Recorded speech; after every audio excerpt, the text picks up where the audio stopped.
Okay, mobile छोड़ दें hybrid में प्लीज, घर में यूज करना है बाकी जो रह गए।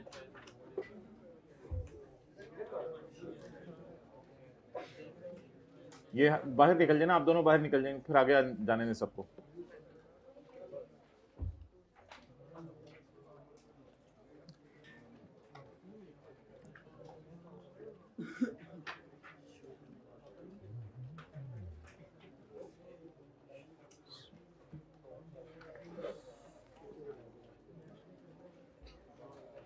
पेज नंबर 242 242 नहीं 235। तो कल हमने जाते जाते ये पढ़ा था, प्रॉपर्टी के नोट्स थे ना इनको, प्रॉपर्टी के। तो कल हमने जाते जाते ये पढ़ा था कि 3 किस्म की ऐसी प्रॉपर्टीज हैं जिनके ऊपर ये सेक्शन नहीं लगता। एक तो ऑफिसेस, फैक्ट्रीज या immovable property held by real estate, इन लोगों पे ये सेक्शन नहीं लगता। अच्छा, पेज 236 पे आए। ये कुछ एग्जेम्पशंस हैं ऑन कैपिटल गेन, इसको हम इंशाल्लाह पढ़ेंगे, अभी नहीं पढ़ा मैं, इसको बाद में पढ़ेंगे। अच्छा, अब सवाल ये है कि जो हमने कल परसों डिस्कशन की थी, क्या उसमें कैपिटल गेन पे अगर लॉस आ जाए तो वो लॉस माइनस करने की इजाज़त है या नहीं? तो उसका जवाब ये है कि कैपिटल गेन के चैप्टर में अगर लॉस आ जाए और वो प्राइवेट कंपनी के शेयर्स हों तो लॉस माइनस करने की इजाज़त है। अच्छा, ये कैटेगरीज ज़रा देखें कौन सी हैं, पेज 234 पे।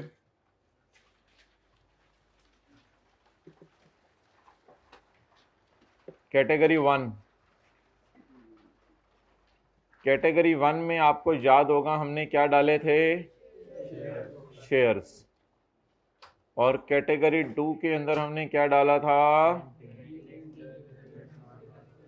ये सारी चीजें किस कैटेगरी में डाली थी, और बाकी चीजें कैटेगरी 1 में। कैटेगरी 3 तो ऐसी ही थी बस, एग्जेम्प्ट एसेट।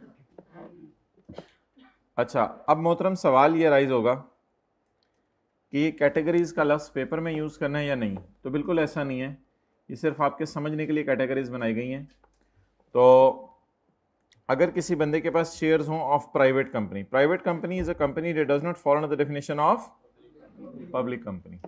प्राइवेट कंपनी कौन सी होती है जो पब्लिक कंपनी, हाँ इस रो में बना दें जगह, इस रो में बना दें, 5 स्टूडेंट्स जगह बनवा दें। अच्छा, तो प्राइवेट कंपनी कौन सी होती है जो पब्लिक कंपनी।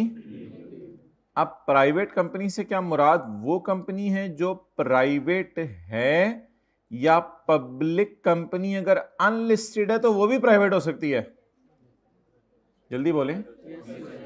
तो प्राइवेट का मतलब ये तो नहीं कि जो नाम से अपने आप को प्राइवेट कह रही है वो प्राइवेट है। पब्लिक कंपनी ने अगर अपने आप को स्टॉक एक्सचेंज में लिस्ट तो भी वो क्या होगी, प्राइवेट कंपनी होगी। तो बस प्राइवेट कंपनी वो है that is not a public company. अच्छा, share of member in a partnership firm, it is also category 1। Share of member in partnership firm का मतलब ये है कि एक बंदा है, वो कहते हैं मैंने पार्टनरशिप फर्म में मेरा हिस्सा है, 3 पार्टनर्स हैं, उसमें एक पार्टनर कहता है कि पार्टनरशिप फर्म में मेरा हिस्सा है, मैं छोड़ के जा रहा हूं, कोई और पार्टनर मेरी जगह आ जाए। तो जब वो अपना हिस्सा बेच के जाएगा, that is also called as disposal, that is also called as बेचना। तो इसलिए वो भी कैपिटल एसेट है। पार्टनरशिप फर्म में आपका हिस्सा, डेट इज ऑल्सो आ, बोले बोले बोले, कैपिटल एसेट। Okay, next. इसके अलावा पेंटिंग, ड्राइंग और ये सारी चीजें तो ऑब्वियसली क्या हैं, कैपिटल एसेट। तो कैटेगरी 1 में शेयर्स डाल दिए हमने, कैटेगरी 2 में बची कुची बाकी जो चीजें थी ड्राइंग वगैरह वो डाल दी। These categories are only for better understanding of students. They should not use the category word in paper. अच्छा, कैटेगरी 1 में क्या है, कैटेगरी 1 में क्या है? शेयर्स। तो शेयर्स पे गेन आए तो किसे डालेंगे? लॉस आए तो माइनस करने की जरूरत है। लेकिन अगर पेंटिंग स्कल्पचर वगैरह है तो ये कैटेगरी, इस पे गेन आए तो, लॉस आए तो खर्चे के तौर पे माइनस करने की इजाजत नहीं। डन? ओके। एग्जेम्प्ट एसेट का गेन इनकम और लॉस खर्चा, तो बस ये याद रखना है ज्वेलरी वगैरह पे गेन माइनस करने की, लॉस माइनस करने की इजाजत, लेकिन प्राइवेट कंपनी के शेयर्स हो तो उस पे लॉस माइनस करने की। मरहबा मरहबा, वेलकम भाई, आए आए आए, मरहबा मरहबा, वेलकम। देर आए दुरुस्त है, वो भाई कह रहे हैं आगे ही चले जाए स्क्रीन के पास। अच्छा, भाई पीछे बैठने लग गए हैं आप, थर्ड लास्ट रो में जो भाई बैठे हुए हैं। भाई अपना नाम बता दो माइक पे यार, नाम आपका ज़रा याद हो जाए। अब माशाल्लाह काफ़ी एक्टिवली पार्टिसिपेट कर रहे होते हो सारी चीज़ों में। पेज 236 माइक पकड़ाने लगे हैं उनको, शुक्रिया यार। ये देखें एक और भाई आ गए हैं लेट, माशाल्लाह ये तो लेट कमर्स की क्लास लग रही है मुझे। अच्छा, वालेकुम सलाम। शाजिर, स्पेलिंग बताओ। ZIF, शाजिफ। चलें इंशाल्लाह मैं कोशिश करूंगा याद करने की।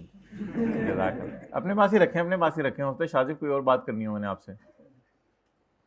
अच्छा, deductions of losses in computing income under the head income capital gain. Capital gain में लॉसेस माइनस करने की इजाजत है या नहीं है? तो for calculating capital gain a deduction shall be allowed for any loss on the disposal of, example given, private company के शेयर्स का लॉस माइनस करने की बोलें क्या है? For example category 1, example given category 1, category 1 वाले शेयर्स का loss minus करने की इजाजत है। शेयर्स आते ही कैटेगरी 1 में है, हाइब्रिड में लेट आते हैं, फिर शेयर्स भी आते हैं। Point number 2, loss will not be allowed as deduction where gain is not chargeable to tax. इसका क्या मतलब है? लॉस खर्चे के तौर पे माइनस नहीं होगा जब गेन इनकम में नहीं जाएगा। ये किसकी बात कर रहा है? एग्जेम्प्ट एसेट की। जो लोग होंठ नहीं हिला रहे वो होंठ हिला के देखें, होंठ डेप्रिशिएट होते हैं हिलाने से, तो हिला लें या इंपेयर हो जाते हैं। तो एग्जेम्प्ट एसेट का लॉस माइनस करने की इजाजत, क्योंकि उसका गेन इनकम में नहीं जाता। Loss will not be allowed as deduction where gain on disposal of asset is not chargeable to tax. Shazif भाई ये पहली रो में पहले जो भाई बैठे हुए ना रजिस्टर खोला हुआ है ना, इन्होंने जो है वो नोट्स हैं इनके पास, नोट्स नहीं है। अच्छा भाई नोट्स ला दें, कल ये आए नहीं होंगे, या हो सकता है डेमो क्लास लेने आए हो, कि पढ़ना भी है या नहीं इनसे। भाई नोट्स बॉयज हाइब्रिड में ला दें। अच्छा, the loss on the disposal of asset shall be calculated as per the following formula A minus B. अच्छा ये अब लॉस का फॉर्मूला है, इसको देना नहीं चाहिए था असल में। कंसिडरेशन माइनस कॉस्ट करें, जवाब नेगेटिव आ जाए, एक रजिस्टर भी इनको ला दें और एक बॉल पॉइंट भी मेरी तरफ से। भाई कैंटीन से ना गिफ्ट इनको करें एक, उधर से जल्दी जाएं, ये टीए को बताएं एक बॉल पॉइंट इनको। अच्छा है बैग इनके पास, शुक्र है, रहने दो भाई, ओ भाई रहने दे तेरी, और रुक जा, जाना नहीं, शुक्र है। फॉर कैलकुलेटिंग, अच्छा पॉइंट 2, लॉस, सर मैं कल से कैलकुलेटर नहीं लाऊंगा। Loss will not be allowed as deduction, loss खर्चे के तौर पे माइनस करने की इजाजत नहीं है जहां गेन इनकम में, गेन कहां इनकम में नहीं जाता? जहां इनकम क्या हो? Exempt. Loss on disposal shall be calculated with the following formula. Gain का फार्मूला था कंसिडरेशन माइनस कॉस्ट, वो अभी तक हमें समझ नहीं आया। कंसिडरेशन आसान था, और लॉस का फार्मूला क्या है?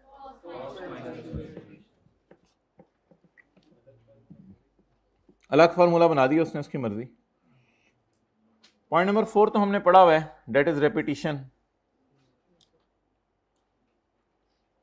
पिछले सफे पे हमने पढ़ा था कि कॉस्ट में नंबर 1 वो खर्चा नहीं जाएगा जो किसी और हेड में गया, और कॉस्ट में वो खर्चा नहीं जाएगा जो है तो कैपिटल गेन का लेकिन उसकी नेचर बुरी है। उनकी लिस्ट बिजनेस के चैप्टर में दी हुई है, उनकी नेचर में मसला है। कॉस्ट, लेकिन इधर कॉस्ट आ है, इधर कॉस्ट बा नहीं है। ओके आबासा, इधर कॉस्ट क्या है? आ, उधर कॉस्ट क्या थी? बा।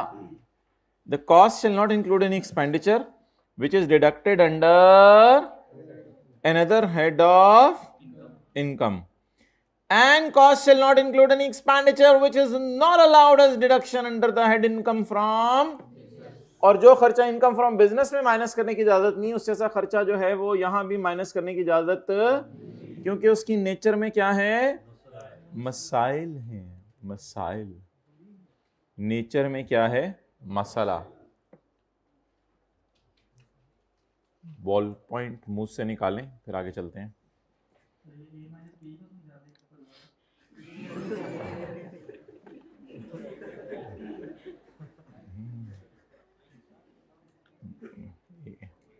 भाई ये क्लास के बाद आना।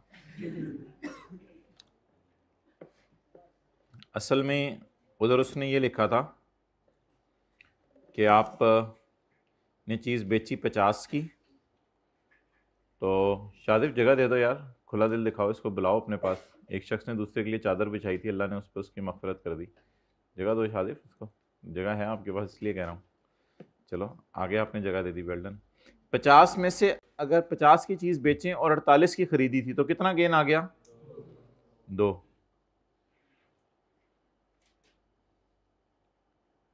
और अगर आप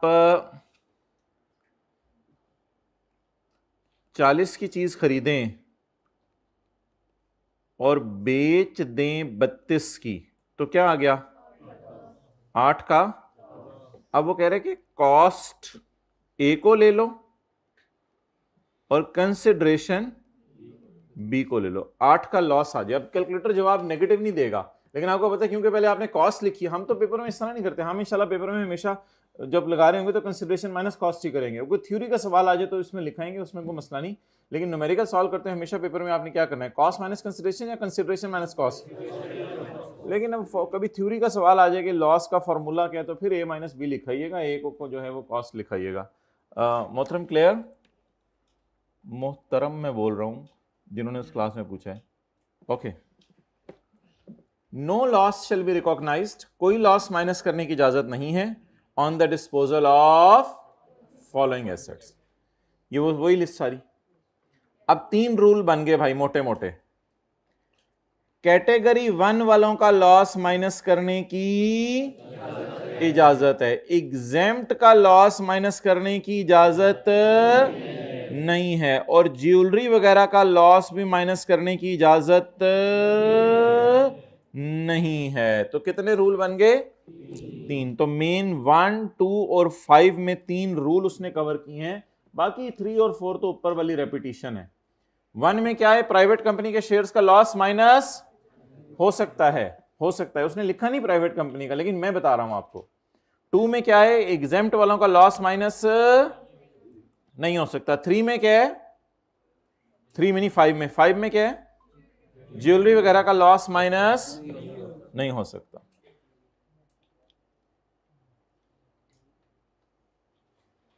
आ जाए पेज 237 पे, नया सेक्शन शुरू होने लगा। अपने सर पे हाथ फेरें, जैसे कोई हाथ नहीं फेरता शफकत से, अपने सर पे हाथ फेरें शफकत से। फेर के नीचे की तरफ लाना होता है। ऐसे फेरते हैं लोग, मेरे तो ख्याल से ऐसे फेरते हैं। बाल खराब हो जाएंगे, जुमे की तैयारी की हुई है। अच्छा, सेक्शन 37A, सेक्शन 37A, पहली दफा जिंदगी में हाथ फेरे ना शफकत का। Section 37A, capital gain on disposal of securities.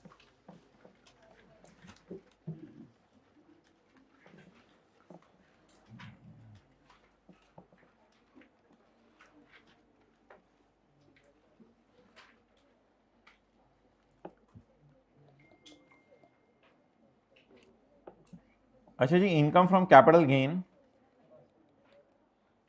कर लें सी आप दोनों, मैं बाकियों को करा लूँ। शायद आप लोग इधर आए।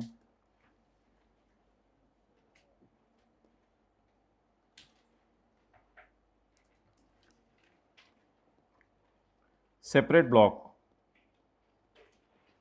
Securities, separate block, disposal of immovable property, जो कल पढ़ा था, जिसमें प्लॉट था और वो पता नहीं क्या था, ओपन प्लॉट था और फ्लैट था और कंस्ट्रक्टेड प्रॉपर्टी थी। अच्छा, सारे देख रहे हैं, इसी को होना वही है जो हो रहा है, आप लोग इधर टेंटिव रहे हैं। अच्छा, अब मोहतरम सवाल ये है, जो भी इधर उधर का काम हो रहा है ना उसमें आप लोग ज़्यादा मुतवज्जे होते हैं, जो काम का काम। अच्छा, अब सवाल ये है कि नॉर्मल टैक्स रिजीम में हमने क्या पढ़ा था, मैं मिसालें देता हूं। प्राइवेट कंपनी के शेयर्स और इसके अलावा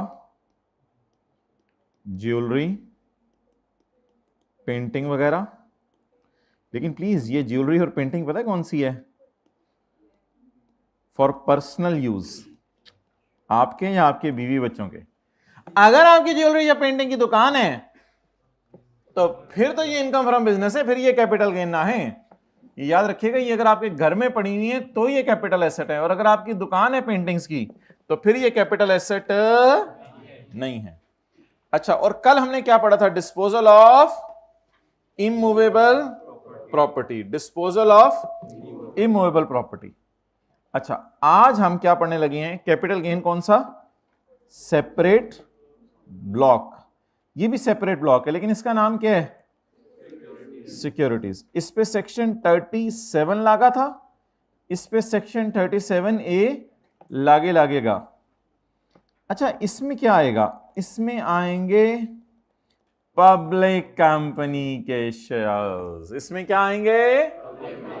पब्लिक कंपनी के शेयर से क्या मुराद है? मिसाल के तौर पे कोई ऐसी कंपनी जो कि जिसके फेडरल गवर्नमेंट ने शेयर खरीदे हो, या प्रोविंशियल गवर्नमेंट ने शेयर खरीदे हो, या फॉरेन गवर्नमेंट ने शेयर खरीदे हो, या किसी ऐसी कंपनी ने शेयर खरीदे हो 50 से उससे ज्यादा जिसको फॉरेन गवर्नमेंट ने 100% ओन किया हो, या वो स्टॉक एक्सचेंज में लिस्टेड हो और उसके शेयर भी स्टॉक एक्सचेंज में ट्रेड होते हैं और साल के आखिरी दिन भी लिस्टेड हो। तो वो जो कल डेफिनेशन पड़ी थी पब्लिक की, तो पब्लिक से मुराद वो सारी जहन में आ जानी चाहिए जो कल आई थी। इसके अलावा भी सिक्योरिटीज में कुछ चीजें आती हैं, वो देख लेंगे क्या चीजें हैं जैसे जैसे टाइम आएगा। वाउचर्स कुछ आते हैं, वाउचर्स एंड सो ऑन। तो कैपिटल गेन के चैप्टर में दो जगह सेपरेट ब्लॉक है, यानी इनके अलग रेट हैं, इनके अलग टेबल हैं, और एक जगह कैपिटल गेन के चैप्टर में नॉर्मल टैक्स रिजीम है। अगर आप कोई घर की ज्वेलरी, घर की पेंटिंग वगैरह बेचते हैं, या घर में पड़े हुए प्राइवेट कंपनी के शेयर्स बेचते हैं, तो फिर आप टेबल 1 और 2 वाले रेट लगाएंगे डिपेंडिंग अपॉन के सैलरी कम तो टेबल 1, वो डिपेंड करता है सैलरी के डेटा के ऊपर। तो इन पे टेबल 1 और 2 लगेगा। टेबल 1, 2 जिन पे लगता है उन्हें कहते हैं नॉर्मल टैक्स, और जिन पे टेबल 1, 2 नहीं लगता उन्हें कहते हैं सेपरेट ब्लॉक। अब अगर आपने अपना घर बेच दिया, फ्लैट बेच दिया, अपना जो है वो कोई भी कंस्ट्रक्टेड प्रॉपर्टी बेच दी, तो वो यहां पे गिरेगा जो हमने कल पढ़ा था। और अगर आपने आज पढ़ने लगे हैं पब्लिक कंपनी के शेयर्स बेच दिए, तो हम आज पहली दफा पढ़ने लगे हैं ये क्या होगा? Separate block. ये क्या होगा? अभी तक हम प्राइवेट कंपनी के शेयर्स बेच रहे थे। अभी तक हम क्या बेच रहे थे? नहीं, मैं नहीं मानता इस बात को। अभी तक हम प्राइवेट कंपनी के शेयर्स बेच रहे थे। पेज 236 पर आए, हमने एक सवाल किया था, उस सवाल के अंदर हमने प्राइवेट कंपनी के शेयर्स बेचे थे और हमने तो पब्लिक कंपनी के शेयर्स भी बेचे थे। ना ना ना ना ना ना ना ना ना, ये पब्लिक क्या थी? तो जो अपने आप को लिस्ट ना कराए, तुम सारी हमारी नजर में नहीं, मैं पब्लिक हूं। चुप! नहीं, मैं भी पब्लिक हूं। चुप! शर्म नहीं आती? मैं पब्लिक हूं तो चुप, मैं पब्लिक हूं, चपेड़ में। चलो, ये चारों को हमने क्या कह दिया था? Private company. पेज 286 से 7 वाले के नोट्स पे देखें जरा, ये नोट करे या नहीं भाई? आप लोग 7 वाले की सिर्फ दुनिया की फिक्र करते हैं या करोड़ों अरबों खरबों साल की आखिरत की फिक्र भी करते हैं? आखिरत की भी करते हैं। साथ लेके जाते हैं नमाज पढ़ने, या अकेले अकेले जाते हैं? साथ लेके जाते हैं यार, तो रियल चैंप है यार। अपने दोस्त के सर पर हाथ फेरें अगर वो आपकी आखिरत की फिक्र भी करता है तो। अगर आपकी आखिरत की फिक्र भी करता है तो उसके सर पे हाथ फेरें।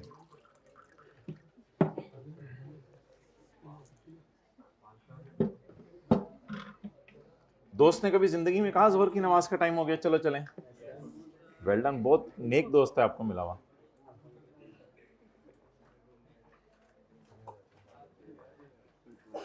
क्या? अच्छा जी,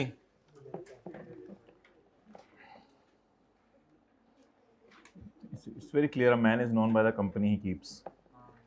अच्छा जी, capital gain on disposal of securities हम पढ़ने लगे हैं। तो कल तक हम सिर्फ किन कंपनीज के शेयर्स बेच रहे थे, आज हम किसके बेचेंगे और कौन सा सेक्शन लगेगा और इनके ऊपर रेट क्या होंगे, separate rate. You can note it down in 35 seconds. 35 second मजाक बनाया हुआ जैसे हमारे अंदर कोई मशीन लगी हुई है। इस तरह ना सोचा करें ना, बी पॉजिटिव है। I will try to note it down, sir ने कह दिया आई विल ट्राई, बस ये जो सोच इधर उधर निकल जाती है ना आपकी, इसको जरा लगाम डाला करें।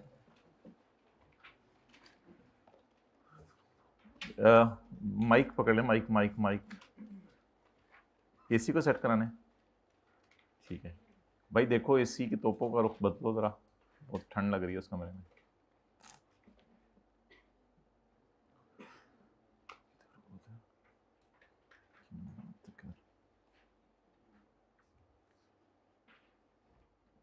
कल क्या पसंद करेंगे आप? मैं कह रहा हूं कि टेस्ट के अंदर कल क्या पसंद करेंगे? प्रॉपर्टी कर लें, अदर सोर्स कर लें और कैपिटल गेन कर लें। चलिए चैप्टर 4 साथ कर लें, कम चारों कर लेते हैं चैप्टर, ठीक है? नहीं जैसे आप कहते हैं, देखिए अगर आपको अपनी फ्यूचर की फिक्र है तो मैं आपके साथ हूँ, चारों कर लेते हैं। चलें फिर ऐसा कर लें, अदर सोर्स कर लें, प्रॉपर्टी कर लें और कैपिटल गेन कर लें, जितना पढ़ लिया है। नहीं चलें ठीक है, आपके फ्यूचर से खेलते हैं, 2 चैप्टर कर लें बस, 2 चैप्टर, प्रॉपर्टी कर लें और अदर सोर्स, बस प्रॉपर्टी अदर सोर्स कर लें, आपके फ्यूचर से खेलेंगे हम। एक चैप्टर आपको टेस्ट नहीं करेंगे अभी, लेकिन प्लीज़ प्रिंसिपल साहब के पास ना जाइएगा कि ये क्या तरीका है कि अभी तक जो पढ़ा है उसका टेस्टिंग भी नहीं ले रहे आप लोग, तो ये ना कीजिएगा, ऐसा मुनासिब नहीं लगता। या अब्बू को लेके आ जाएं, कल मैं अपने अब्बू को लेके आ रहा हूँ स्कूल, टीचर की शिकायत लगाने। लेके जाते थे वैसे बचपन में अब्बू को? उल्टा घर में ही मार पड़ती थी, तेरे में मसला है। चले मैं आंखें बंद कर रहा हूँ, सच्ची सच्ची बताइएगा कि अब्बू के साइन करने किस किस को आते हैं? ओए हो यार खुदा, और किए कब जिंदगी में? अल्लाह यार, ये कैमरा बंद कर सकते खुदा नहीं, चलो चलने तो खैर है, अब नजर तो देखें आपके बच्चे अगर आपके साथ ये करें करेंगे, कहते हैं हिस्ट्री रिपीट करेगी अपने आप को। मेरे तो ख्याल से आपके पैरों के नीचे से जमीन निकल जाएगी कि बेटा तू तो मेरा भी बाहर निकल, तू इतना आगे निकल गया, कोई फर्क नहीं पड़ेगा।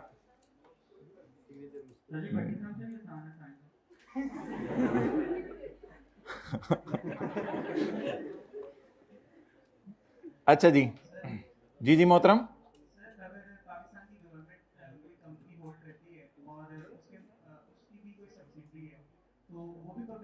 नहीं नहीं नहीं नहीं, उस पर डायरेक्ट होल्डिंग जरूरी है मेरे भाई, सेक्शन 37A। अच्छा भाई, प्राइवेट कंपनी के शेयर्स कल तक हम डील कर रहे थे, उस पर क्या लगेगा, टेबल 1 और टेबल 2। छोटा सा सवाल किया था घर में जाके जो मैंने क्लास में करवाया था, दोबारा कितने लोगों ने किया था? ठीक है, आज जो सवाल करेंगे वो भी घर जाके करेंगे। टेस्ट की तैयारी तो साथ साथ हो गई है क्या? 2 सफ़े 3 सफ़े अदर सोर्स के याद करने वाले, 2-2.5 जो है वो प्रॉपर्टी में है। The capital gain from disposal of, the capital gain from disposal of, the capital gain from disposal of securities shall be chargeable at prescribe rate. Prescribe rate क्या मतलब, अलग से रेट बताएगा या रेट टेबल 1-2 वाले लगेंगे?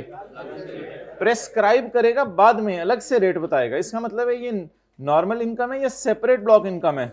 नॉर्मल वाले rate लगेंगे या सेपरेट वाले?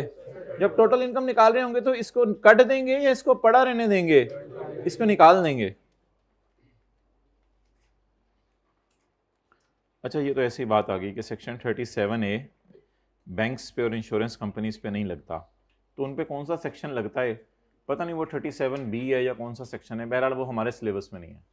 तो भाई ऐसी बीच में करते करते बात कर गया कि इनके लिए मैं बात नहीं कर रहा। हमने कहा फिर इनके लिए क्या करना है? कहते तुम चुप रहो, तुम अपना काम करो, आगे चलो। द गेन ऑन, अच्छा गेन का ना एक फॉर्मूला है, अगर गेन आ जाए, ये आपने ना जरा अटेंटिवली सुनना है। द गेन, ऐसे हाथ रखते हैं, the gain on disposal of security shall be calculated as follows। ए नहीं होता अल्फाबेटिक्स में पहला वाला, ए बी, वो वाला ए में से बी को निकाल देना है। जब आप ए में से बी को निकालेंगे ना तो सी नहीं आएगा, ए में से बी को निकालेंगे तो गेन आ जाएगा। अच्छा, ए क्या होता है? ए होता है कितने का बेचा, और बी होता है कितने का खरीद। आगे चलें,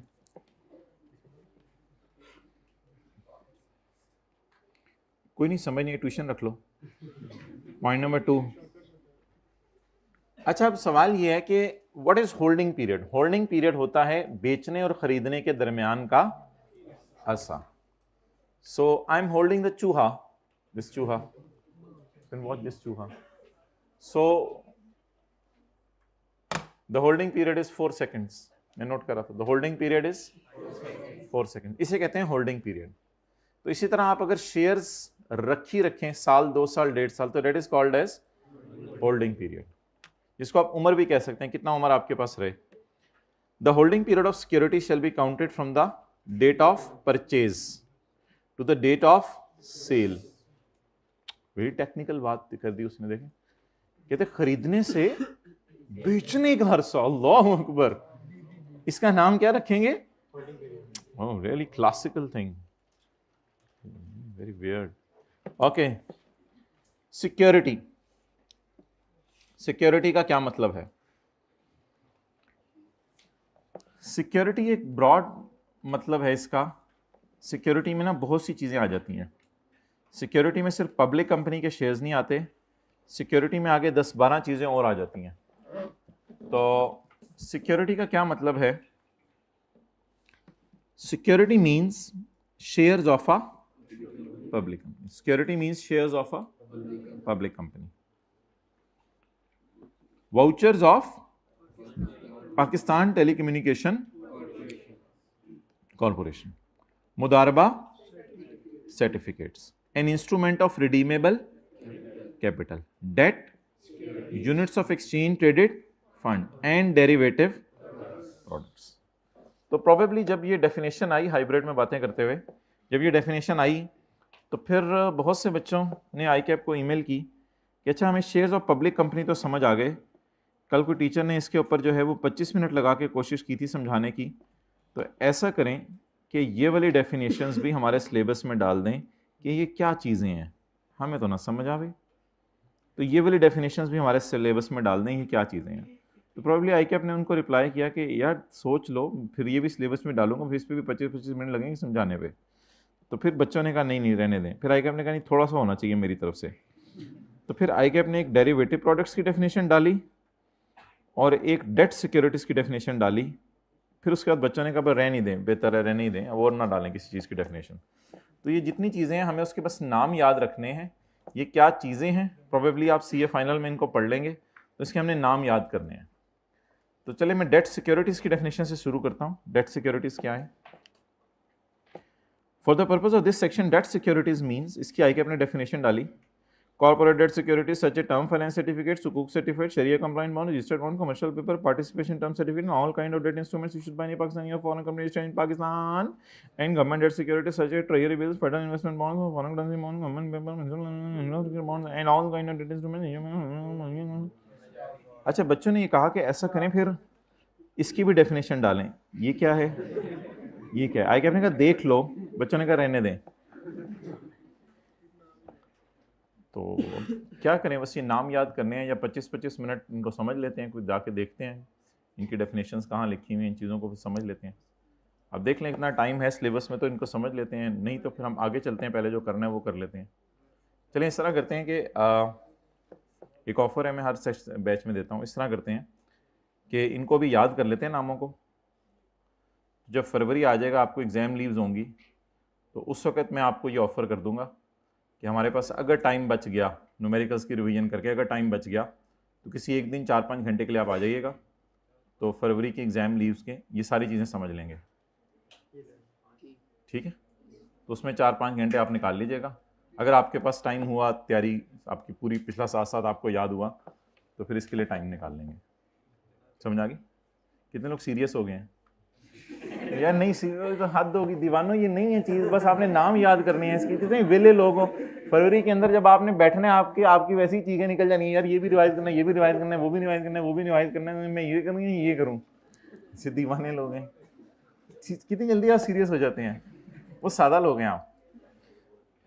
अच्छा शुक्रिया। तो बस ये नाम है, अब याद करने हैं, और क्या हल है इसका? कोई भी नहीं, नाम है याद करने। अब मसला बताएं क्या है?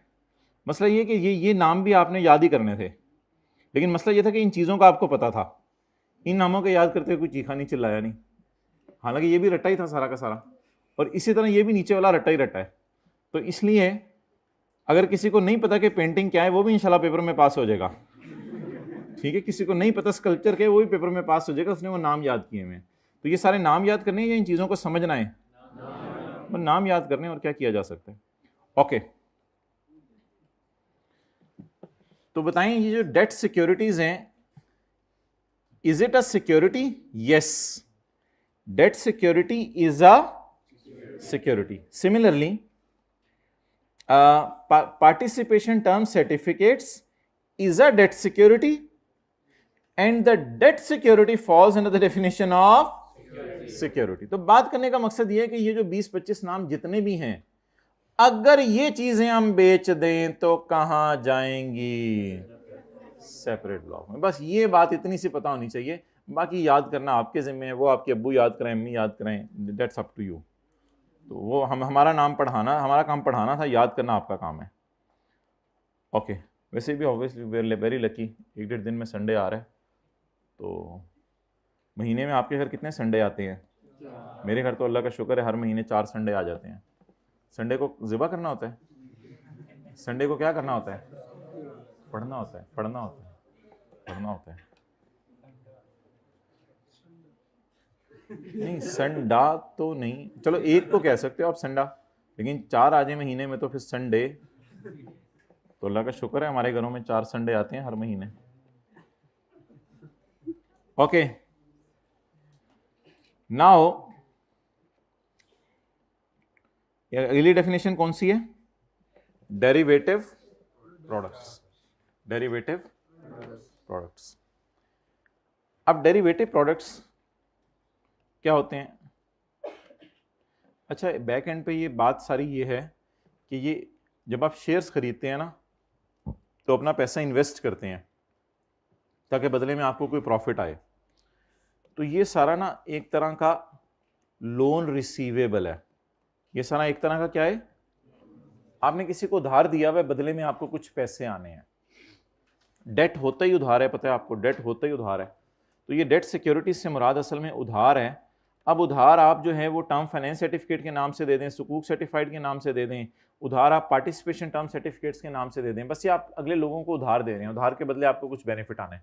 जैसे शेयर के बदले डिविडेंड आता है, तो उधार आप अगले बंदे को दे रहे हैं, उसके बदले कुछ आना है। तो debt securities is just a loan receivable, या आपने किसी को उधार दिया हुआ है, बदले में आपको कोई प्रॉफिट आना है, जब तक अगला बंदा लोन आपको वापस नहीं कर देता।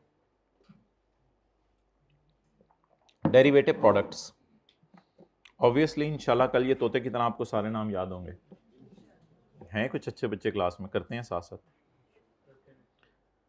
डेरिवेटिव प्रोडक्ट्स, डेरिवेटिव प्रोडक्ट्स ये होती हैं जो अपनी वैल्यू दूसरी चीज से डिराइव करती हैं, जो अपनी वैल्यू दूसरी चीज से डिराइव करती हैं। मिसाल के तौर पर यूफोन एक कंपनी है, तो पीटीसीएल ने फर्ज करें इसके 90% शेयर खरीदे हुए। अभी मैं ये बहस नहीं कर रहा कि ये पब्लिक है या प्राइवेट है। बज़ाहिर मुझे यूफोन प्राइवेट लग रही है अगर स्टॉक एक्सचेंज में लिस्टेड नहीं है, क्योंकि गवर्नमेंट ने तो शेयर नहीं खरीदे हुए, वो तो पीटीसीएल ने शेयर खरीदे हुए। तो अगर ये स्टॉक एक्सचेंज में लिस्टेड है फिर तो शायद यूफोन पब्लिक हो, अगर स्टॉक एक्सचेंज में लिस्टेड नहीं है तो फिर प्राइवेट, अगर स्टॉक एक्सचेंज में लिस्टेड है तो पब्लिक होगी। तो मैं ये भी बहस नहीं कर रहा कि ये पब्लिक है या प्राइवेट है। मैं ही कहने लगा हूँ कि क्योंकि पीटीसीएल ने यूफोन के 90% शेयर खरीदे हुए हैं, तो PTCL is a parent company of Ufone. तो जब पीटीसीएल यूफोन की पेरेंट कंपनी है तो एक सवाल अराइज होता है कि अगर पीटीसीएल के शेयर्स की मार्केट में कीमत बढ़ेगी तो पीटीसीएल के शेयर्स मजबूत होंगे।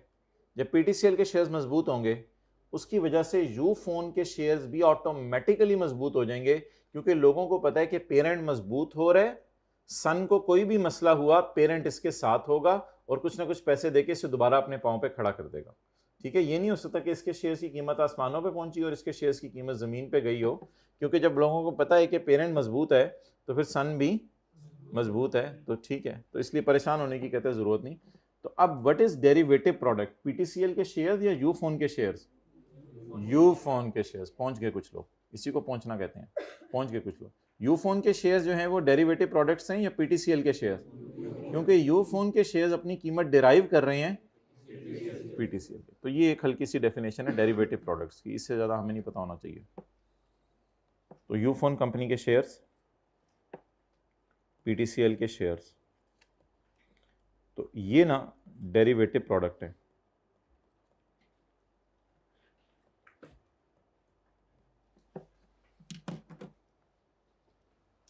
ये अपनी कीमत दूसरे से डिराइव कर रहे हैं।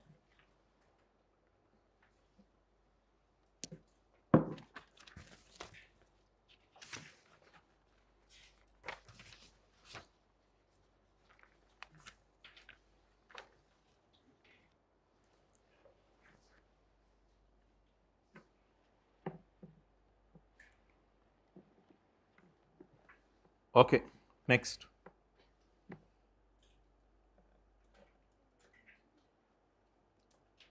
Derivative products means a financial product. ये शेयर्स ईटेबल प्रोडक्ट हैं, थ्रोएबल प्रोडक्ट हैं, डस्टबिन में डाले जाते हैं, फाइनेंशियल प्रोडक्ट है, यानी पैसे टाइप की कोई चीज है, इसलिए इसका नाम इसने ईटेबल प्रोडक्ट नहीं रखा बल्कि फाइनेंशियल प्रोडक्ट रखा। Derivative products means a financial product which derive its value from, now derivative product is Ufone के shares, underlying security is, what is the basic security जो बैक एंड पे इसको support कर रही है? पीटीसीएल के shares. तो Ufone shares means a financial product which derive its value from PTCL shares may be traded on stock exchange, हो सकता है स्टॉक एक्सचेंज पे ये ट्रेड होते हो, and includes deliverable future contracts। भाई ये भी रट्टा ही मारना है। अब डिलीवरेबल फ्यूचर कॉन्ट्रैक्ट की डेफिनेशन अलग से 20 मिनट की एक बहस है, लेकिन ये इसने नहीं दी, तो ये भी एज इट इज आपको रट्टा मारना है, ये जो इन्वर्टेड कॉमास में मैंने लिया है। अच्छा, क्या यूफोन के शेयर्स का स्टॉक एक्सचेंज में ट्रेड होना जरूरी है या नहीं जरूरी? May be traded on stock exchange, may be not, उससे कोई फर्क नहीं पड़ता। डेरिवेटिव प्रोडक्ट होने के लिए जरूरी नहीं है कि आप स्टॉक एक्सचेंज में लिस्टेड हो, बस शर्त यह है कि आपके शेयर्स किसी दूसरे शेयर से अपनी कीमत क्या कर रहे हो, डिराइव कर रहे हो। वो लॉलीपॉप वाला बंदा किधर गया है? अच्छा R2 में, ठीक है चलो, इनको बात ही नहीं पता, छोड़ो। 3B, कोई ऐसी इंटरेस्टिंग बात नहीं है। For the purpose of this section, इस सेक्शन के लिए shares of public company shall be considered as security if such company is a public company at time of disposal of shares।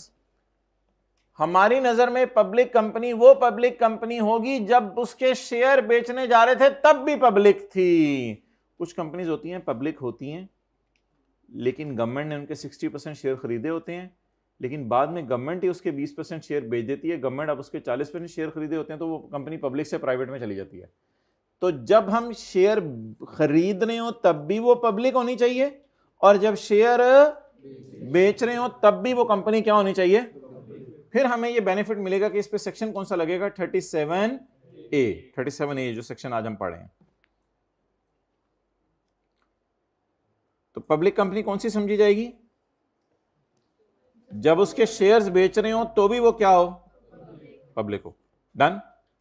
Gain on securities shall be treated as a, ये separate block बताने की जरूरत नहीं थी, ऊपर हमें पता चल गया था जब इसने लिखा था chargeable to tax at prescribe rate. Prescribe rate का मतलब है मैं प्रेस्क्राइब करूंगा, मैं खुद बताऊंगा और वो बताएगा भी, अगले सफे पे रेट आ रहे हैं। तो gain on security shall be chargeable as separate block, ये तो हमने पढ़ा था सुबह सुबह, देखें इधर, gain on security shall be chargeable as separate block. Okay, next.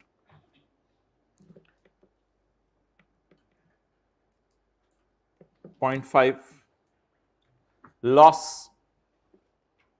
loss on disposal of securities in a current year shall be set off only against gain from any other security. What does it mean? Company A के shares, अगले सफे पे, company A के shares बेचे, क्या आया, बोले भाई अटेंटिव रहिएगा जरा, थोड़ी सी बात इंपॉर्टेंट है। गेन आया। कंपनी बी के शेयर्स बेचे, क्या आया, लॉस आया। अब सवाल ये है, calculate the taxable income of mister Ayaz. 10,000 का क्या आया, 12,000 का क्या आया, कितना लॉस बचा, 2,000। अब मुझे बताएं क्या इस साल ओवरऑल लॉसेस आए या इस साल इनकम आई। अगर ये हमारा 10,000 की जगह 1 लाख होता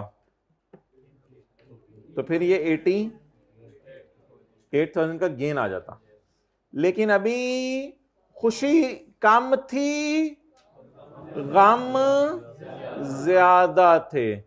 तो गम बहुत थे, खुशियां आई, लेकिन फिर भी चेहरे पे अभी तक गम है।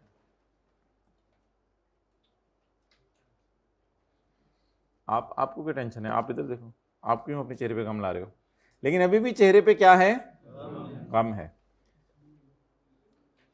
अब सवाल यह है कि ये जो लॉस आया है, क्या इस लॉस को डेड कर दें, जैसे आप जूती से पकड़ के छिपकली मारते हैं, क्या इस लॉस को, सॉरी अगर मिसाल बुरी लगी, कोई लोग सोचने लगते हैं जूती छिपकली आया, अच्छा झाड़ू। अब मुझे ये बताएं कि इस लॉस का क्या करें। मेरे भाई इस लॉस का, लॉ से पूछते हैं क्या करें। लॉ कहता है कि इस लॉस को अगले साल कोई गेन आएगा उसमें से माइनस कर लेना, कोई मसला नहीं, खैर है यार, कोई लॉस आ जाते हैं।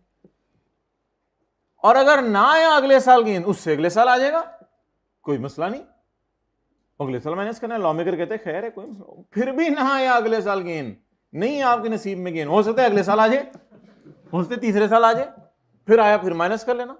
हमने कहा अच्छा अगर चौथे साल आया, कहते हैं बस बहुत होगी, ये नहीं चक्कर रखा।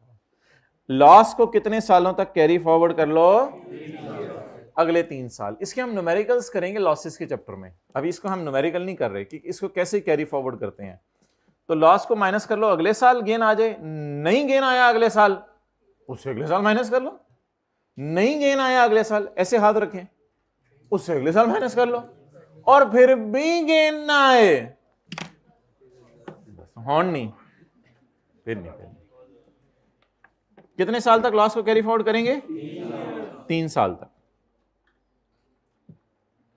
अच्छा पहला काम क्या करना है, loss on disposal of shall be set off only against the gain from any other।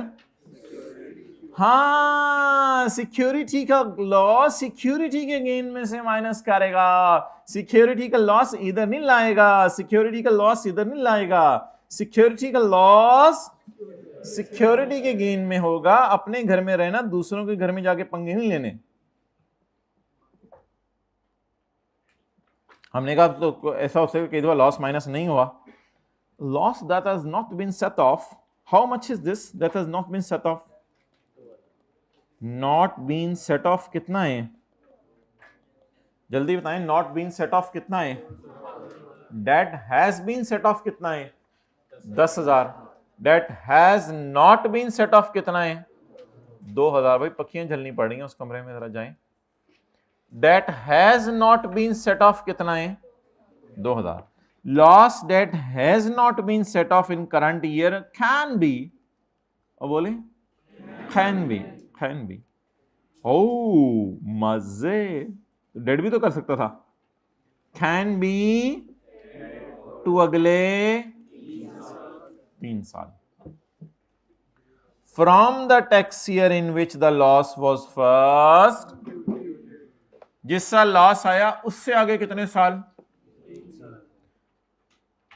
लेकिन जब लॉस कैरी फॉरवर्ड हो रहा होगा तो इसको कैरी फॉरवर्ड करके आपने अगले सालों में सेम हेड में से माइनस करना है, या अगले साल भी जहां मर्जी माइनस करें? सेम हेड में से मुराद है कि the loss can be adjusted only against gain from disposal of securities. Gain, एक minute, gain from disposal of securities in next years. अगले सालों में आपको इंशाल्लाह गेन आ जाएगा, उसमें से माइनस कर लेना, कोई मसला नहीं। सवारियों को यही कहते हैं ना, जो सवारियां जो है वो खड़ी हों अड्डे के ऊपर, उन्हें क्या कहते हैं? कोई नहीं बेटा, बस आएगी अगली उसमें बैठ जाना, ना ही अगली में बैठ जाना, ना ही अगली में बैठ जाना, फिर भी ना ही तो घर चले जाना, तो टेंशन क्या? जी आप कुछ बोलें। 3 साल लॉस है, क्या किधर जाएगा? ये हम लॉसी के चैप्टर में इंशाल्लाह देखेंगे।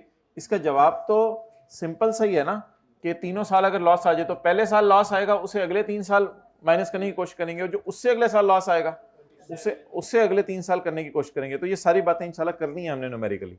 फिलहाल बात को सिंपल रखें। इस साल लॉस आया, क्या करेंगे? बस ये बता दें, अगले 3 साल इसको माइनस, अगले 3 साल क्या कर सकते हैं?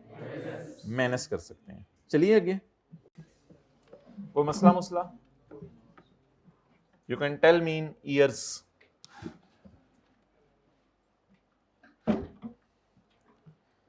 चलो चलिए, दुनिया दी उस नुकरे जी।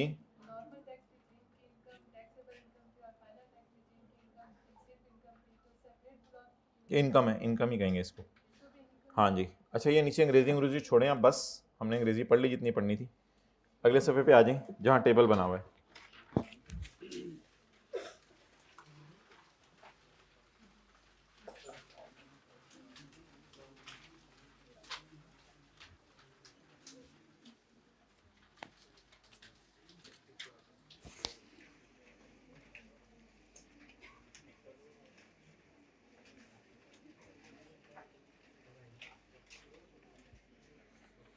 हाँ जी, रेट्स ऑफ सिक्योरिटीज। बाजू बाजू खोल लें, क्या हो जाएगा? खोल खोल खोल खोल खोल। ये कौन बोला है? 12। अच्छा, rates of securities for tax year 2025। अच्छा, इसमें भी वही वाला तस्वुर है जो पहले था, या आपने नई खरीदी है सिक्योरिटीज, या आपने पुरानी खरीद के रखी हुई है। नई खरीदी, किसी को उर्दू पढ़ने में तो मसला नहीं है, क्या पता पूरी जिंदगी उर्दू पढ़ी ना हो, कोई ऐसा तो नहीं, यूरोप से है। पुरानी खरीदी, कोई ऐसा है तो जरूर बता दें, मैं और ज्यादा लिखूंगा। बहुत, भाई किसी बात को दिल पे ना लिया करें, हो तो क्लास के बाद आके ना बताया करें। या बहुत पुरानी खरीदी, इधर कितनी कैटेगरीज हैं? 3। नई खरीदी अभी अभी, पुरानी खरीदी दादा बू के जमाने की, बहुत पुरानी खरीदी, परदादा होते थे जब घर में, तब की खरीद के रखी हुई है। ये वाले शेयर बिल्कुल जबरदस्त किस्म के होंगे, लश पश किस्म के, शाइनिंग। ये वाले जो शेयर्स मेरे पास पड़े होंगे अलमारी में, पड़े पड़े वो सीधा हो गए होंगे, और ये वाले शेयर बेचारे फटने वाले होंगे, बहुत पुराने खरीद के रखे हुए हैं। तो इट डिपेंड्स अपॉन कि कब खरीद के रखे हैं। जैसे प्रॉपर्टी के बारे में भी पढ़ा था ना, प्रॉपर्टी कब खरीद के रखी है, तो उसके मुताबिक रेट थे। अगर आपने 1 जुलाई 13 से 30 जून 22 के दरमियान खरीद के रखे हैं, वो तो बहुत पुराने हैं, बहुत पुराने। 2014 में तो हम रोटी को चोची कहते थे, याद है? 2014 नहीं, बड़े हो गए थे। तो फिर रेट क्या है? 12.5, 12.5, 12.5। तो फिर रेट क्या है? इररिस्पेक्टिव ऑफ होल्डिंग पीरियड, चाहे साल बाद बेचो, चाहे 2 साल बाद बेचो, चाहे 3 साल बाद बेचो। तो मतलब ये कि ये वो शेयर हैं जो ऐसी अलमारी में पड़े हुए हैं जो अलमारी भी ढूंढनी पड़ी है, तो फिर उसके अंदर शेयर ढूंढना अलग से आप आए। बहुत सी चीजें नहीं होती, अम्मी कहती हैं बेटा रखी थी जहेज में आई थी, अब तो मिल ही नहीं रही। आप कहते हैं पेपरों के बाद मैं ढूंढ दूंगा, पेपरों के बाद आपको ढूंढना मुश्किल होता है घर वालों को। सिक्योरिटीज एक्वायर्ड ऑन और आफ्टर यकम जुलाई 22, यकम, अच्छा जून 22 उधर तक हो गया ना, तो अब आगे क्या आने, यकम जुलाई 22। इसके लिए रेट क्या है? सर्दी लागे, चलें जल्दी जो भी करना करें। अगर आपने जगह बना देना थोड़ी सी इनके लिए अभी, अगर आपने 1 साल के अंदर अंदर बेचे हैं तो रेट बोले 1 साल से ज्यादा, 2 साल के अंदर अंदर, 2 साल के बाद, 3 साल के अंदर अंदर कितने %? 3 साल के बाद 6 साल के बाद 0%। ये टेबल साथ लेके जाएंगे जेब में डाल के पर्ची बना के? अच्छा, पेपर पे दिया होगा, चलें ठीक है, देखते हैं दिया होता है या नहीं आपके पेपर में। आगे चलें। और rate of tax on disposal of securities acquired on और आफ्टर यकम जुलाई 2000, और अगर आपने 24 के बाद खरीदी हैं तो रेट कितने % है? 15%। फिर होल्डिंग पीरियड भी डिपेंड नहीं करेगा, जितने मर्जी अरसे बाद बेचें। तो आप ऐसा करें, दरमियान वाला जो है टेबल, कोई बंदा हाथ खड़ा कर दे हाइब्रिड में, फिजिकल में, ऑनलाइन में, कि इस दरमियान वाले टेबल को कैसे बेहतर कर ले हम। हाथ खड़ा कर दें, दरमियान वाले टेबल को कैसे बेहतर कर ले। भाई किसी ने हाथ खड़ा किया तो माइक पकड़ा दें, दरमियान वाले टेबल को कैसे बेहतर कर ले। इधर किसी ने हाथ खड़ा किया तो बता दें। हाँ आप बताओ। एक्सेलेंट भाई, इनको 100 रुपये इनाम दें। टीए को बुलाएं जरा, ठहरो मेरी जेब में भी हैं यार, थोड़े पे चलेगा काम? चल, वो तो मैंने वो लॉलीपॉप के लिए दिया था ना, ये 70 रुपये, वेल डन। नहीं अच्छा, तो भाई ये कह रहे थे कि आप इसको इस तरह लिख लें, बिटवीन यकम जुलाई 22 टू 30 जून, इस तरह अगर लिख लेंगे तो ये टेबल ज्यादा अच्छा समझ आएगा। समझ आ गई बात की? तो ये मेरा सवाल था, कोई ऐसा फिक्रा लिखवाएं जिससे दरमियान वाला टेबल ज्यादा अच्छे तरीके से समझ आए। भाईजान बस माइक बंद, क्लास के बाद हम मिलें, जो भी बात है जी। पूछें, सवाल है कोई तो पूछें। आसान सी बात नहीं थी जी मोहतरम। Be okay guy, that's nice. तो हो गए ये 100 रुपये इनको पकड़ा दें, उससे मुझे और चाहिए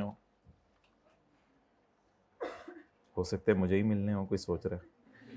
अच्छा, तो यकम जुलाई 20 और 30 जून 24 के दरमियान अगर आपने शेयर खरीदे हैं तो दरमियान वाला टेबल, और अगर आपने यकम जुलाई 24 या उसके बाद शेयर खरीदे हैं तो ओके। अच्छा जी, 15% टैक्स रेट है for persons appearing on active tax pair list. अगर आप एक्टिव टैक्स पेयर लिस्ट में आ रहे हैं, एक्टिव टैक्स पेयर लिस्ट वो होती है जो एक्टिवली टैक्स जमा करवा रहे हो हर साल।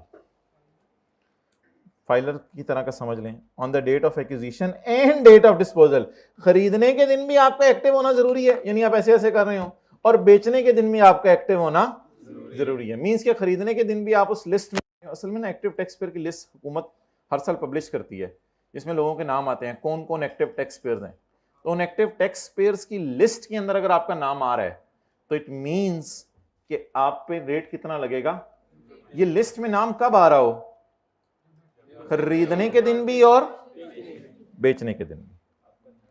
लेकिन अगर नॉन एक्टिव टैक्स पेयर हैं आप, लेकिन अगर नॉन एक्टिव टैक्स पेयर हैं तो प्रोग्रेसिव रेट्स कहां है? टेबल 1 और 2 में। Progressive rate specified in division 1, division 1 वो टेबल 1 और 2 मैंने आपको बताया हुआ है। फॉर इंडिविजुअल्स एंड, ये रेट इसको नहीं देना चाहिए, ये कंपनीज के, मुझे किताब से मिटा देना चाहिए था, कोई नहीं, लिखा भी हुआ तो कोई मसला नहीं, कंपनीज के लिए रेट हो रहा है, कंपनीज की टैक्सेशन ही हमारे सिलेबस में नहीं। लेकिन ये रेट 15% से कम नहीं होगा, 15% से ज्यादा ही होना चाहिए, 15% से कम नहीं होगा। इस बात को मैंने कल भी कहा था कि कभी टाइम मिला तो बता दूंगा न्यूमेरिकली, बस ये एक लफ्ज याद, कल भी था ना, कल वाले डब्बे में भी ये लिखा हुआ था, नॉन एक्टिव टैक्स पेयर के लिए इसी तरह की बात लिखी हुई थी।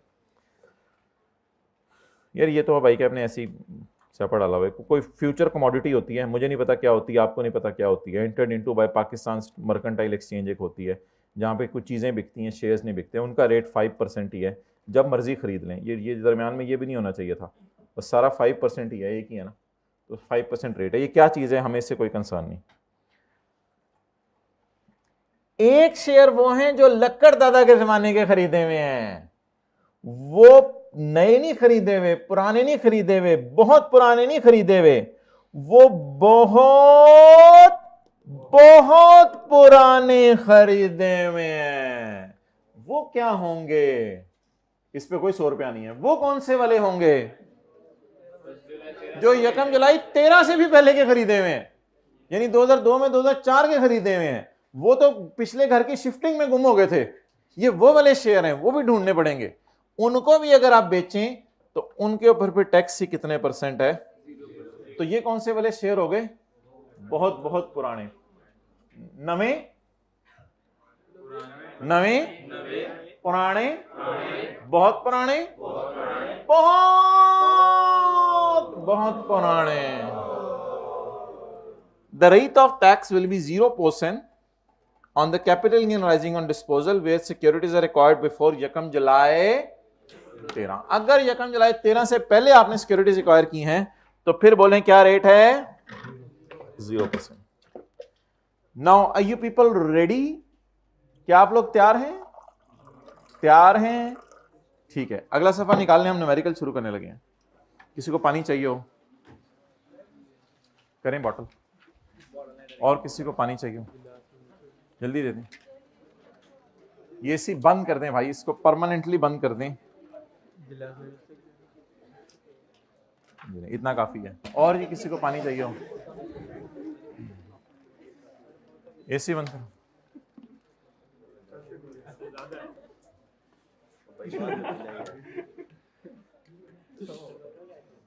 ये बोतल सही नहीं है। और किसी को पानी चाहिए, क्या कितना करवाना है, जल्दी सोच, 25 कर दो एग्जैक्ट। अच्छा जी,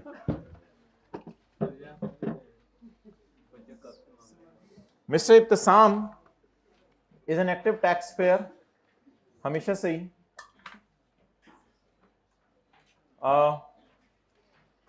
he disposed of the following assets in tax year 2020 से एक्टिव टैक्स पेयर है। उसने ये शेयर बेचे हैं 2025 में। अच्छा भाई अब जरा अटेंटिव हो जाने, कल वाले न्यूमेरिकल को पता नहीं आप लोगों ने सीरियस लिया या नहीं लिया। एक इब्तिसाम ने बेचे हैं शेयर्स एबी प्राइवेट कंपनी के, एक इब्तिसाम ने क्या बेचे हैं, शेयर्स एबी प्राइवेट कंपनी के, और एक इब्तिसाम ने बेचे हैं शेयर्स जीई। अच्छा प्राइवेट कंपनी लिखा हुआ है तो क्या इसके गवर्नमेंट ने शेयर खरीदे हुए हैं, नहीं।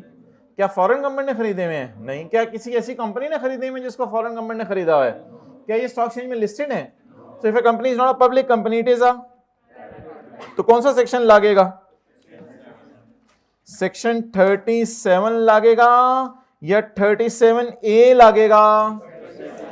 इसको कैपिटल गेन में गिराएंगे कि नॉर्मल रिजीम में या सेपरेट ब्लॉक में। प्राइवेट कंपनी के शेयर्स हैं, इसको कहां गिराएंगे, नॉर्मल टैक्स रिजीम में। हाइट ऑफ एनीथिंग,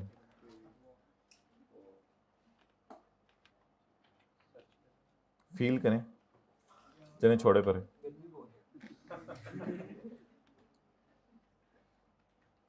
गर्मी बहुत है भाई को एसी के साथ सीट लगाने कल, जवाब ना देना आगे, बात बढ़ जाएगी वरना। आजकल बड़ों को लोग जवाब दे रहे होते हैं, तो हमारी तो हिम्मत नहीं होती थी, आजकल भी नहीं है हिम्मत। GE unlisted company. क्या गवर्नमेंट ने इसके शेयर खरीदे हुए हैं? क्या ये स्टॉक एक्सचेंज में लिस्टेड है? तो if a company is not a public, it is a, तो अगर प्राइवेट कंपनी है तो इस पे कौन सा सेक्शन लागेगा? नया वाला जो आज पड़ा है या जो पुराना वाला था? तो ये नॉर्मल टैक्स रिजीम में गिरेंगे। कहां गिरेंगे? अब मैं इस बहस से बाहर निकल रहा हूं सेक्शन 37 से। इस पे क्या लगेगी? क्योंकि ये दोनों किसके शेयर्स हैं? प्राइवेट कंपनी के। आंखें खोल के क्लास लेनी होती है, आंखें खोल के क्लास लेनी होती है बेटा। Shares of R listed company and shares of P listed company. बताएं जी इन दोनों का क्या करना है? आर लिस्टेड और पी लिस्टेड। लिस्टेड कंपनी कल हमने पढ़ा था किसकी डेफिनेशन में फॉल करती है? पब्लिक कंपनी की। आज हमने ये पढ़ा कि पब्लिक कंपनी को सिक्योरिटीज कहते हैं। इस पर सेक्शन 30, इसलिए ये क्या है? Separate law. Okay. Disposal registered stock exchange से हुई है शेयर्स की, यानी स्टॉक एक्सचेंज से शेयर बेचे हैं, और ये एनसीसीपीएल से भी सेटल हो गए हैं। ये नेशनल क्लियरिंग कंपनी है। इसको छोड़ें, एनसीसीपीएल क्या होती है? ये शेयर्स को क्लियर करने में हेल्प करती है। स्टॉक एक्सचेंज का एक इसी तरह का कोई और इदारा है जो शेयर्स को क्लियर करने में हेल्प करता है, national clearing company. He has also informed you that he has earned income from business of 10 lakh during the year. चलें जी, लेट्स स्टार्ट। अब ये कहां चली जाएगी? Income from business. ये कैपिटल गेन नॉर्मल रिजीम, और ये capital gain separate block. Are you people ready?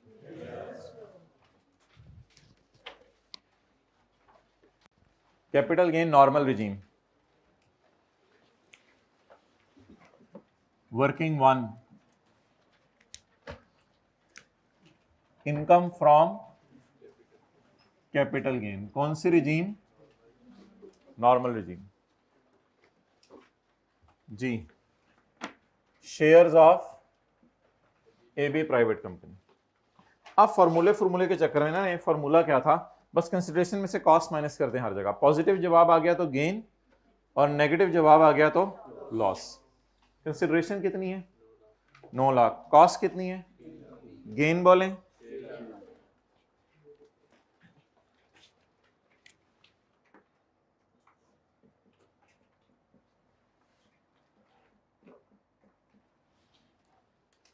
Okay.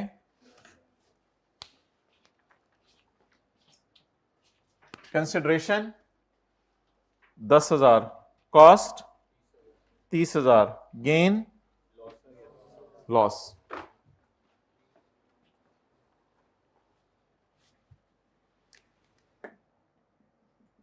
Ji, consideration, cost 20,000 का लॉस, टोटल। ओ, ये तो ज्वेलरी है, ज्वेलरी का लॉस तो माइनस हो नहीं सकता।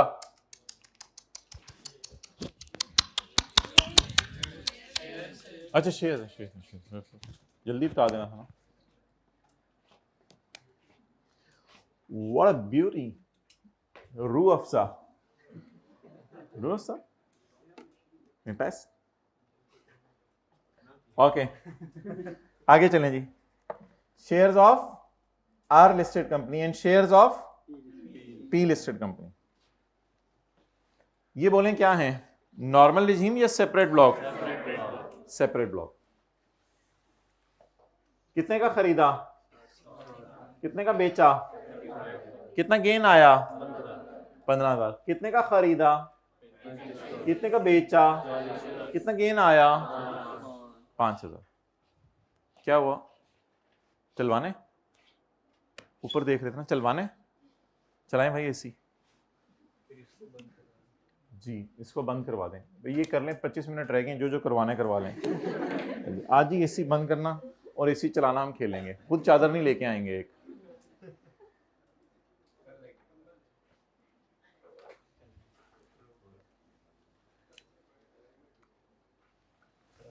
अच्छा जी, working number 2, income from separate block.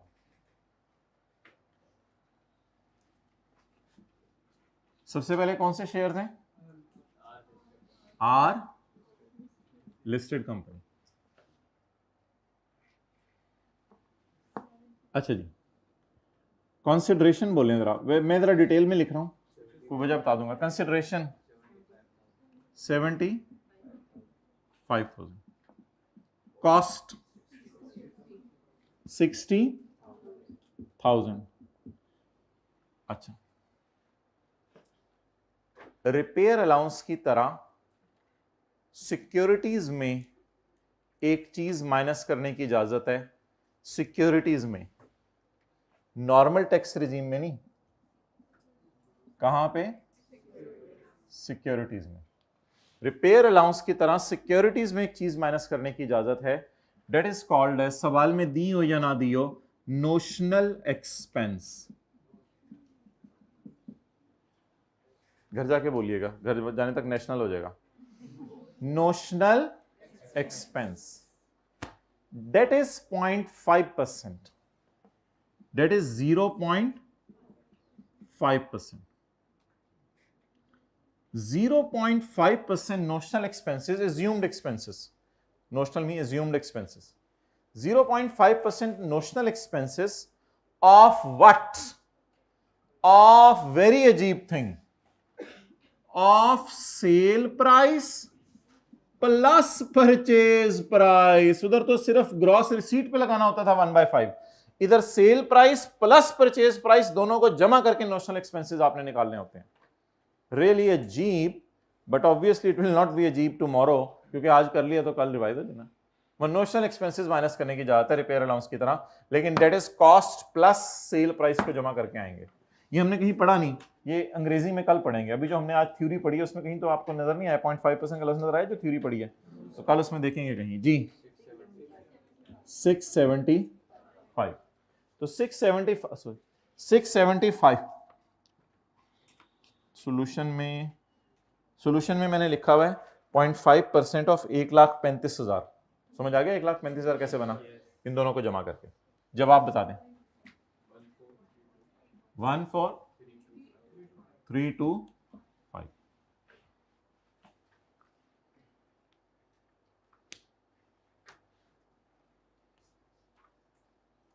Very easy, क्या देख रहे हैं? कुछ भी आसान सी बात है।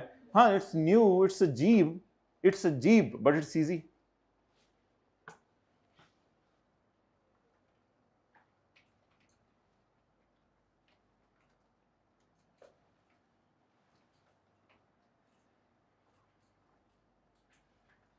कई चीजें अजीब होती हैं लेकिन आसान होती हैं। मैं कल से कहूँ आपने पानी प्लेट में लेके आना है अपने लिए अगर पीना है तो। इट्स अजीब but it's very easy. So it's अजीब बट इट्स वेरी इजी। तो नई चीज ये नहीं होता कि मुश्किल होती है, और पहली दफा देख रहे होते हैं इसलिए। अब अगला आप खुद ही मुझे निकलवा दें। अच्छा यार, एक चीज कर जाए, यहाँ पे इसकी डेट देख लें क्या है। 18 जुलाई 24, date of purchase, date of. कोई अच्छा बच्चा बता सकता है 18 जुलाई 24 नवा पुराना? बहुत पुराना। 18 जुलाई 24 साय को देख रहे हैं आप? 18 जुलाई 24, तो ये क्या बन गया? नवा। तो इधर अपने ब्रैकेट में मैं लिख लेता हूं, I wish there would have been a marker with a different colour. Blue से लिखूं? और कुछ आपने बताने नहीं, और कुछ बताने बता दें, जो जो करने बता दें मुझे, बता दें मैं कपड़े कल कौन से रंग के पहन के आऊं, जो जो आपने बताने मुझे बता दें। अजीब बंदे में रेड नजर नहीं आता, ये कब से मसला है? अच्छा, ये बताओ क्या लिखा हुआ है? ये बताओ क्या लिखा हुआ है? कहते कह रहे नजर नहीं आ रहा। किसी बंदे से पूछो आवाज आ रही है, तो कहते हैं नहीं, आवाज हल्की हल्की आ रही है। अच्छा जी, आप बोलें ये कौन से हैं? नए खरीदे या नई खरीदी सिक्योरिटीज। रेड नजर नहीं आता।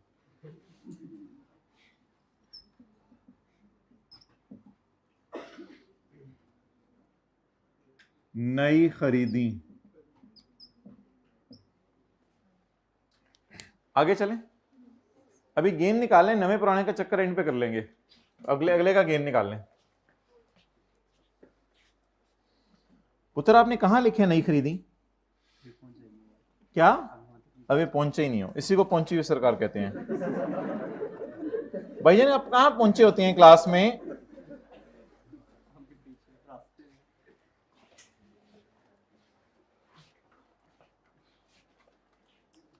प्लीज मेरे भाई, परसों आपके घर इंशाल्लाह संडे आ रहा है, तो खुदा के लिए उसको इज्जत देनी है आपने। सो के जो सोता है वो होता है, मिस करता है। Shares of P listed company.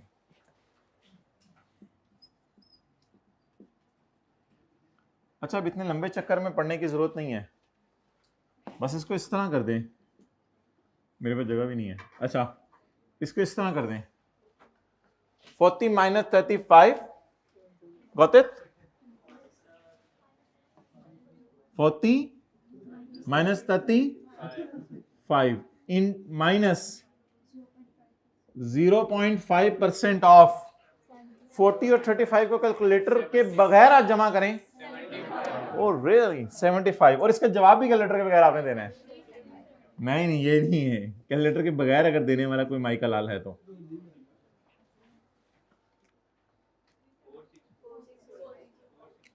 Four 6 2 5।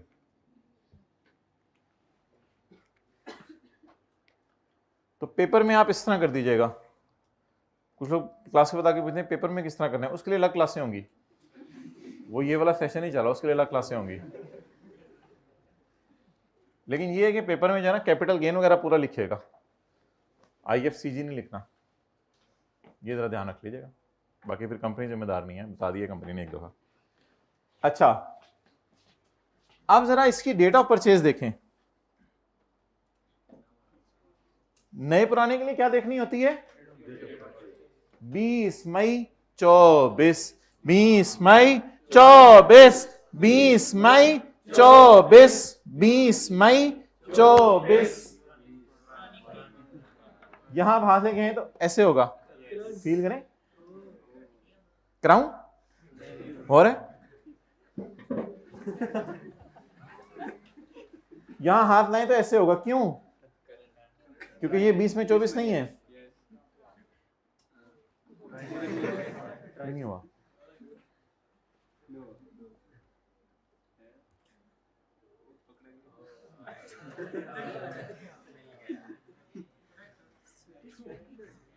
ठीक है, साया की तरफ रख दें।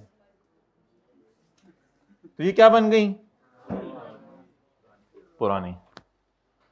लाल, ये लाल है, पुरानी, ये बहुत पुरानी, पुरानी खरीदी।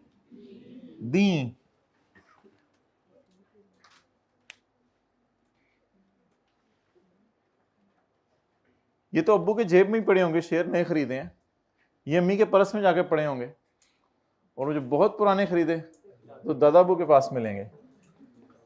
नहीं, लक्कड़ दादा की कबर पे जाना पड़ेगा। अजीब बातें करे बहुत।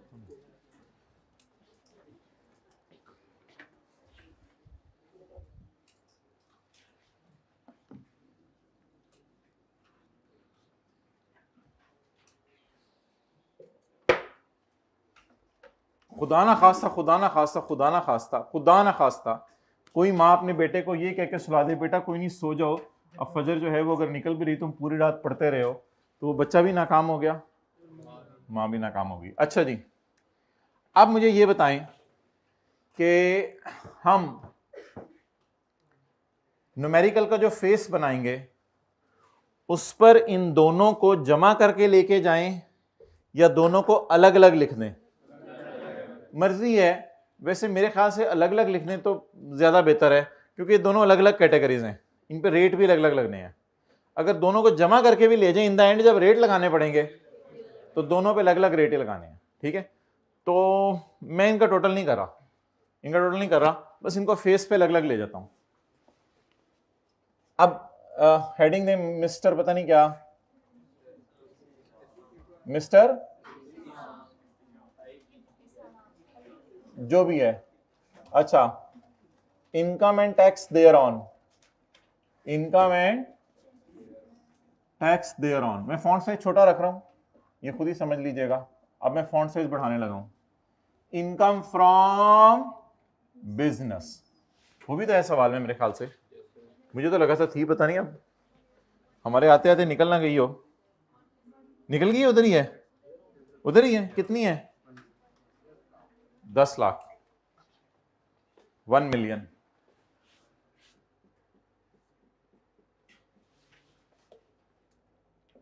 इनकम फ्रॉम सादा, सादा इनकम फ्रॉम कैपिटल गेन, सादा। अब कौन सी इनकम? तिल वाली। कौन सी वाली? तिल वाली। ये सादा हो गई इनकम कैपिटल गेन, और ये इनकम फ्रॉम कैपिटल गेन तिल वाली। सफेद तिल पसंद है, काले तिल? कलवंजी होती है वो। अच्छा जी, फरमाएं। 2025 है, यहां पे हमने 2025 कर दिया। अच्छा जी, आर और 14325, इधर आओ, प्यार से बुलाओ। चुप, प्यार से बुलाओ, आओ इधर। ओए नीचे, इधर आ, जल्दी आ। Try to be in class. Total income calculate की है? नहीं, फिर नहीं। जिसने कैलकुलेट किया है 1 देख के ना था 15।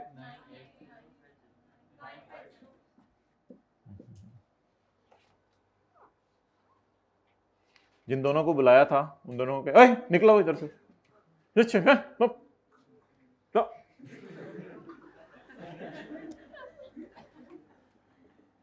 Less income from separate. अब दोनों को इकट्ठे एक ही शॉपर में डाल के निकाल दें, या जैसे भी निकालें, आपकी मर्जी में निकालना है दोनों को। थोड़ी देर के लिए कमरे में बुलाएं, एसी शेसी हवा ठंडी लगवाएं, और फिर चल और चल और निकल। गेट आउट तो हमने नियत कर ली थी, जिंदगी में कभी नहीं बोलेंगे। आपकी क्लास में बात हुई थी। हाँ कहते गेट आउट नहीं बोलेंगे, खुद छोड़ के आएंगे। अच्छा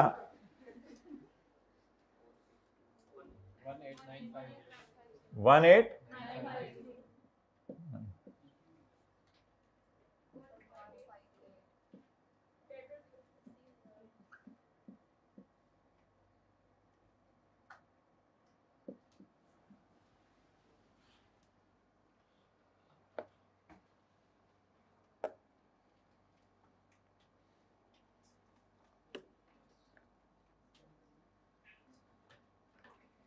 एक साहब बीमार थे, तो एक साहब उनका पता करने गए, मिसाल के तौर पर 9 बजे सुबह। तो वो पता करने गए, बैठे रहे, फिर और लोग आए, वो भी पता करके चले गए, और लोग आए, वो भी पता करके चले गए, और लोग आए, वो भी पता करके चले गए।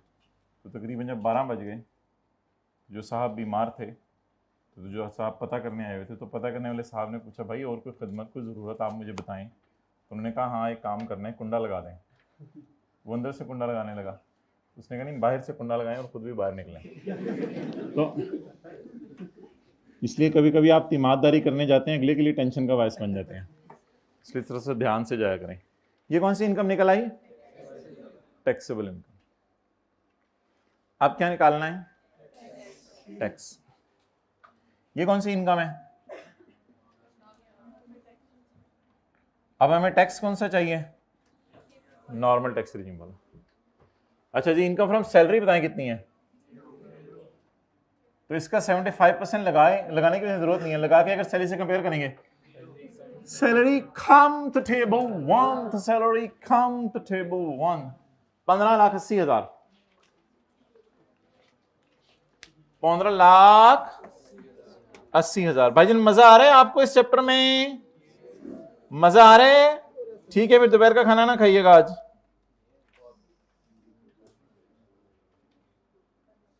$15,80,000 हाइब्रिड में बातें करते हुए 15,80,000 को जल्दी से नोने टेबल के अंदर कहां आ रहे हैं?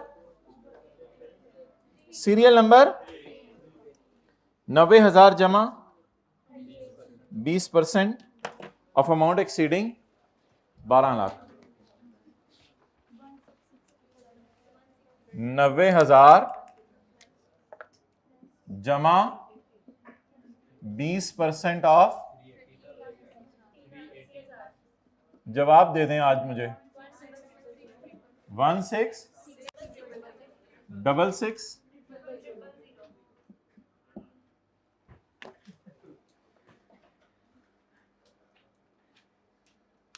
ओके। अब ये तो सादा पे टैक्स हो गया जी। रोने की आवाज आ रही है किसी को? किस चीज की रोने की आवाज आ रही है? सेपरेट ब्लॉक रो रही है, मुझे क्यों निकाला? इसको निकाल दिया ना आपने? इधर आओ, इधर आओ, रो रही हूं। टैक्स ऑन, दोनों पे अलग अलग लगाएं, इकट्ठा लगाएं? अलग अलग। आप लगाएंगे, मैं लगाऊंगा? मैं लगाऊंगा। चलो मैं लगा देता हूँ यार, पेपर भी मेरा है। आई के आपने दोबारा बुला लिया, शायद कोई मसला रह गया था। अच्छा 14, यहां से देख लें, 1432। अब तैयार तुर होके ना, जरा सेट होके हम रेट देखने जा रहे हैं। 14325 पे जो रेट लगाना है। चलिए, होमवर्क तो हमने किया हुआ सारा, नहीं खरीदी है। रेट देखें, रेट देखेंगे, रेट देखेंगे।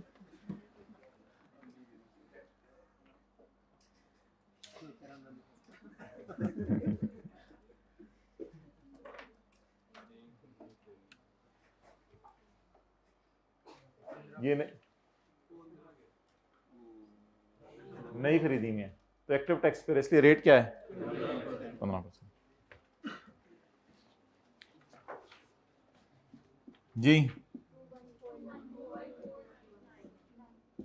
21 पी, प्यार से बुला लिया, पी फिर 46।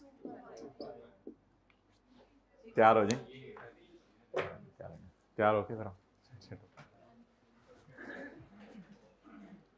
तैयार हो गए? ठीक है, रेट देखने चलते हैं। किसका?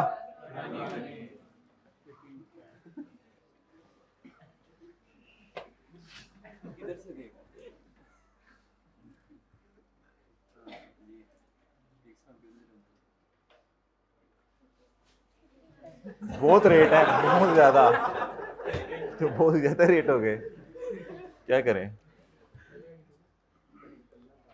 अब ये तो डेट ऑफ सेल भी देखनी पड़ेगी फिर,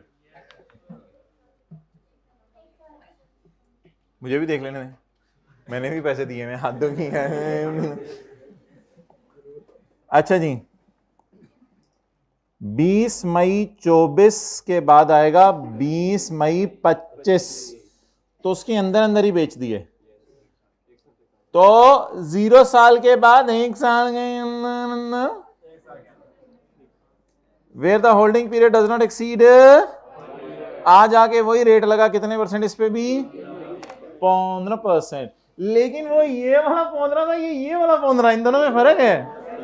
ये याद रखना, ये देखिए, ये अलग से 15 है, ये और 15 है, और ये और 15 है, ये चिट्टा है, ये सब्ज है, 15 में फर्क है।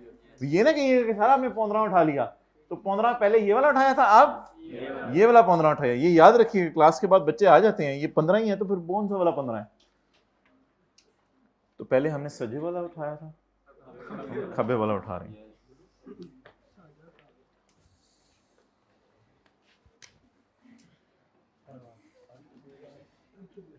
ये वो वाला 15 नहीं है, प्लीज, ये वाला 15 नहीं है।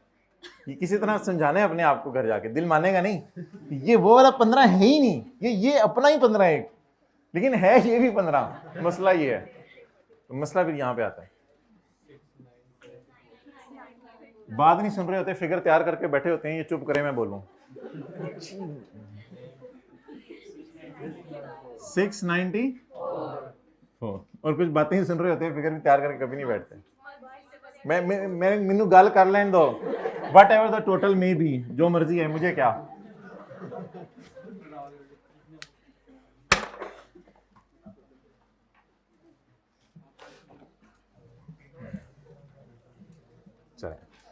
H2O break with NaCl.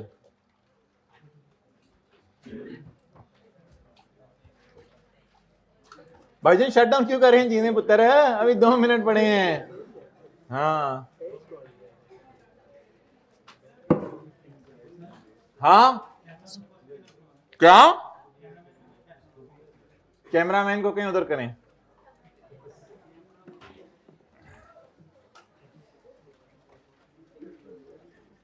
Mobile इस्तेमाल करने का बहुत जबरदस्त टाइम मिल गया कुछ स्टूडेंट्स को। जो स्टूडेंट एकदम ऊपर देखते हैं ना, वहां से तो पक्का कंफर्म हो जाता है कि ये mobile last row hybrid left side. अच्छा जी, अच्छा भाई, अब what does it mean?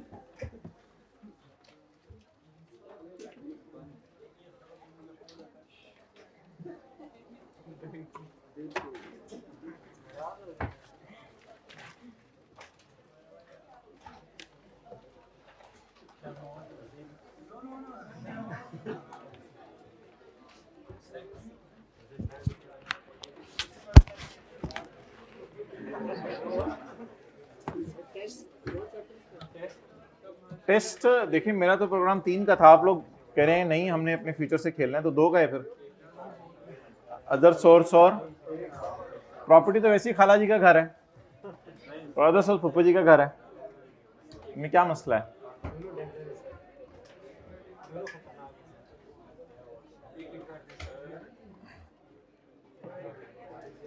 नहीं नहीं यार, ऐसा तो ना करो।